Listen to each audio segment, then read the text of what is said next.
ఈరోజు మేము మన Chengalamma trust board member Revathi గారు అలాగే మా ఆర్పీలు అందరం కలిసి ఈరోజు వసతి భవనం నందు దీపావళి పండుగను ఎంతో ఆనందంగా జరుపుకోవడం జరిగింది. అందరూ ఈ దీపావళి పండుగ కోసం ఎంతో ఆశగా ఎదురు చూస్తుంటారు.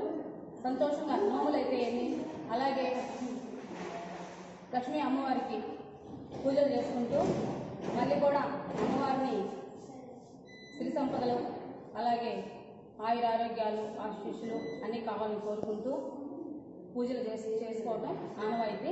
ఈ దీపావళి పండుగ సత్యభామ నరకాసురుణ్ణి వరించడం వల్ల ఆ సందర్భంగా ఈరోజు మనము దీపావళి పండుగను జరుపుకోవడం జరుగుతుంది. అంటే మహిళలో ఎంత శక్తి ఉందనేది కూడా మనం సత్యభామ వల్ల కూడా మేము తెలుసుకోవడం జరిగింది. కాబట్టి మా అందరి తరఫున కూడా అందరికీ దీపావళి శుభాకాంక్షలు.